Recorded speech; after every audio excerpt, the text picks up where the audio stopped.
We're going to dive into some potential Dallas Cowboys round 1 draft targets here in just a second. Before we do, if you guys are like me and you're an NFL draft addict, go subscribe to our Chat Sports YouTube channel. It is at youtube.com/chatsportstv because we're going to break down a whole bunch of NFL draft videos this offseason. So if you want to stay up to date, go hit that big red button at youtube.com/chatsportstv. All right, let's dive in then, right? Some round 1 draft targets. Cowboys picking number 10 overall. I've got these grouped by positions and kind of need, so we're going to begin with cornerback. I've got Caleb Farley here to get things going as we get started here. I like Farley's upside a lot. He was awesome in 2019. Look at this 2-year production as a freshman and a sophomore. I see almost 20 pass breakups. Almost 1 per game, by the way. I see 6 interceptions, and he's got all the traits that I fall in love with when it comes to a cornerback. He's long, he's athletic, he's got great ball skills. He fits well with what the Cowboys are going to try to do in the secondary. What gives me the biggest concern around Caleb Farley, quite simply, is he opted out this year. That is going to be a red flag, and different teams, I don't know where the Cowboys are going to fall, are going to be more turned off by that than other ones. All right, the other number 1 corner target is Patrick Surtain. He played great this year for Alabama. I like his size. I like the technique. I thought he was solid against Ohio State. There were a couple plays in which Chris Olave got him that ended up actually not being caught. But you could also pair Surtain and Trevon Diggs, right? That's intriguing. What gives me concern for Surtain is the opposite of why I like Caleb Farley so much.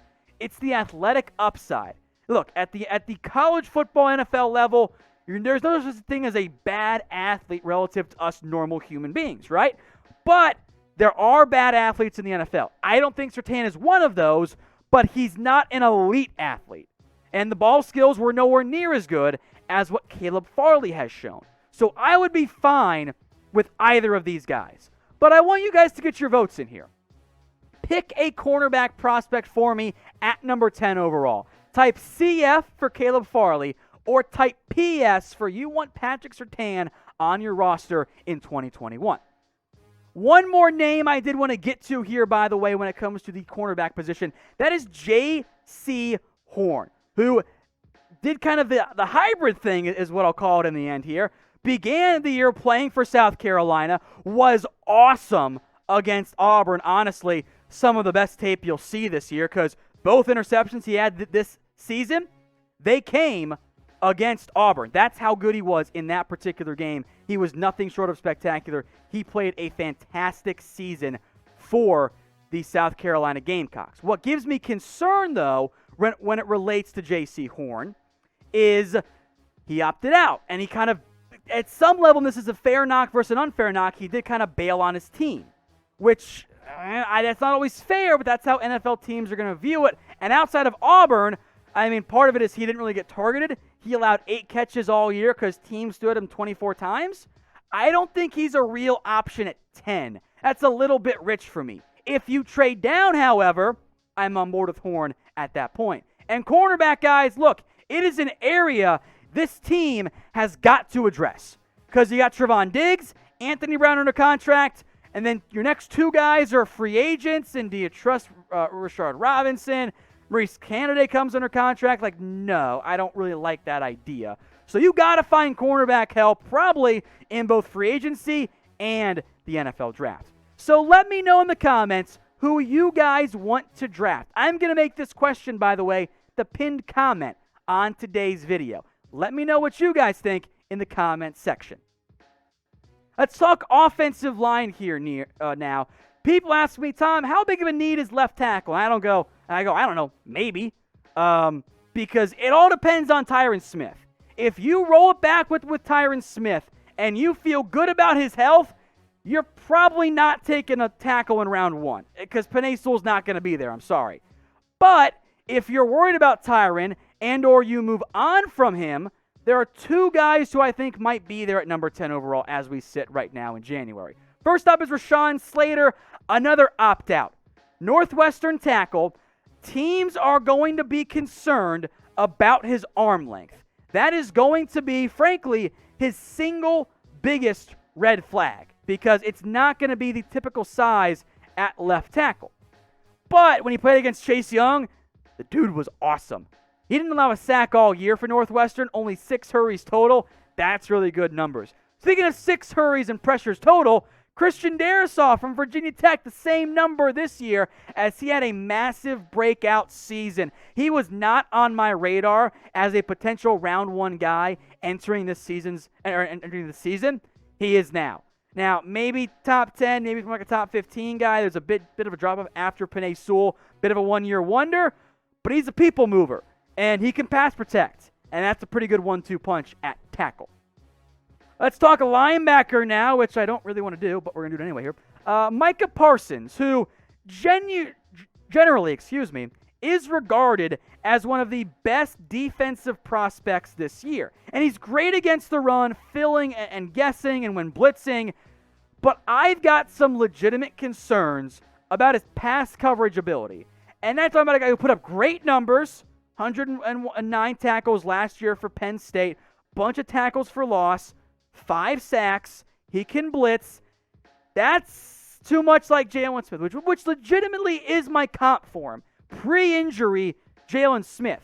Now, I loved pre-injury Jalen, but Parsons hasn't played that much pure linebacker at Penn State. He actually came to the school as an edge rusher. So if you're just going to blitz him on passing downs, you're kind of caught in the same exact thing all over again, right? So at 10, I feel a lot better about maybe picking him than I ever did at number 5 or whatever. But I'd rather go corner. And again, the value of an off-ball linebacker, man, it's really not going to matter all that much in the end if you don't get some better guys in front of him. So what would you guys do? Let's say Micah Parsons is there at number 10 overall. Would you draft him? Type Y for yes or type in N for no. I want to hear your guys' votes here. If Parsons is there in round 1, are you taking him? Y for yes, N for no. I think an ideal world for myself, via a trade down or even outright in round 2, some other guys to watch, Jeremiah Owusu-Koramoah from Notre Dame, a more athletic version of Jalen, frankly. He's almost a safety linebacker hybrid. Zaven Collins is a almost edge rusher linebacker hybrid. Nick Bolton is more of your typical linebacker. Those guys definitely not at number 10. In a trade down, I'm open to it. Maybe Owusu-Koramoah starts to get some buzz if he goes as low at the combine testing-wise. I think he's going to. Chaz Surratt, Cam McGrone, some other guys are more day 2, day 3 linebackers. I'd love it if Bolton was there in round 2, but I'm not going to take him at number 10 overall. Now, if you guys, again, want more NFL draft videos, go subscribe to our Chat Sports YouTube channel. Link, it's right there. It's below me. It's youtube.com/chatsportstv. I will make sure that link gets put in the comments and in the description. So all you guys got to do is go click and go subscribe. Now, I mentioned the edge and defensive line, how that impacts linebacker, right? That is a key area of need as it relates to the Cowboys. They got to find some more help up there. I want to begin with defensive tackle, because if you bring in better defensive tackles, your linebacker play overnight is going to get better. If you can find some guys to absorb blocks, which you didn't have last year outside of maybe Antoine Woods, your linebackers are in a tough spot. I think there's one guy you're really going to look at number 10 maybe, and more likely a potential trade down in round 1. That is Christian Barmore out of Alabama, who we mentioned on the show earlier this season. In the middle of the year, we did 7-round mock drafts. I had Barmore in round 2. He got some early round 1 buzz entering the season because he flashed late in the season for Alabama as kind of a part-time player. He had a lot of upside. It's like, oh, this could be the breakout year for Christian Barmore. It didn't happen until the last 4 games or so. In those last 4 games, putting up a sack per game, over a tackle for loss per game as well, he was really impressive in the last 4 games against Arkansas and especially Florida, Notre Dame, and finally Ohio State. That flashes in a down defensive tackle class. I think he's going to put him in round 1. I don't know if it's top 25, top 20, or top 15. He's going to go there. I don't want to take him at 10 because I think you're still banking on some upside and some development. Kind of got two of those guys already in Neville Gallimore and Tristan Hill, but if you move down, I feel fine with it. Now, there are some other guys I want to mention. These aren't round one guys to me, but I wanted to make note of them. Jay Tufele and Levi Onwuzurike opted out this year with USC and Washington, respectively. Davion Nixon's intriguing. I was a big Marvin Wilson guy entering this year. He wasn't as good.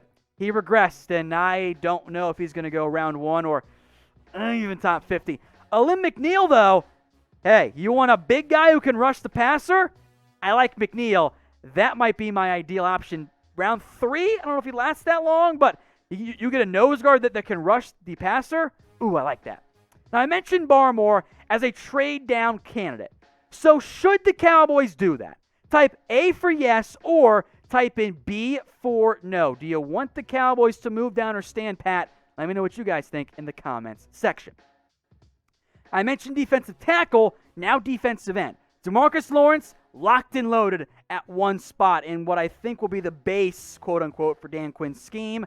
He's going to be kind of your 5 technique, but he's still going to be a defensive end. Alden Smith, Randy Gregory, those guys will be key edge rushers. Bradley and I think fits better in this defensive style than mostly because the Cowboys will actually maybe use him finally.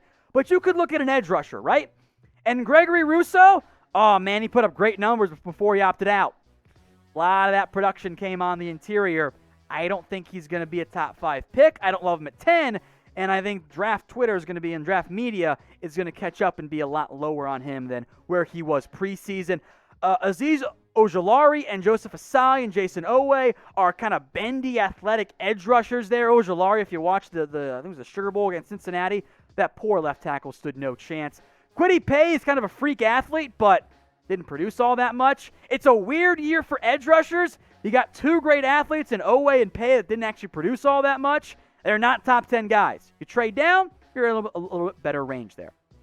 Offensively, because we spent a lot of time on defense, I know a lot of you guys go, well, what about going receiver or tight end? In the event that you move on from Michael Gallup and you trade him, I am open to this. But if you're not trading Gallup, then what's the point? And you got to get a good defensive player or a top pick, because otherwise you're not building your roster as well as you should be. Kyle Pitts, Devonta Smith, Jamar Chase, Jalen Waddle, man, they're fun. Like, Kyle Pitts is like a Darren Waller. I mean, everyone watched Devonta Smith this year. Everyone watched Jamar Chase last year. Jalen Waddle is ridiculously athletic, gives you some great vertical threat. So if you move on and trade Gallup and get a premium asset back, okay, we can discuss that. Otherwise, you're not maximizing your roster. Because, yes, Kyle Pitts could be an upgrade over Blake Jarwin, but not relative to what a top-end defensive player would be over the Jags you got on the roster right now. That Jag was just a guy, by the way. So if you adjust your roster to where you actually could use and maximize an offensive pick, sure. But you know what else? You actually did need a third receiver last year. It's a different scenario this year versus last season. So what should Dallas do then in round 1? If you want to go offense, type in O. If you want to go defense, type in D. You can never truly pigeonhole yourself. In an ideal world, though, it's very clearly defense. Speaking of defense, safety. I am going to speak it into existence, damn it, that this, don't shake your head at me, producer Brett. This is the year the Cowboys invest in a safety. They're not going to do it in round 1. That is not a path they're going to pursue, at number 10 overall. And there are some intriguing free safeties. That's what I'm focused on here. I'll pass on some other box guys like Hamza Nasruddin from FSU. Trevon Merrick from TCU, I like him.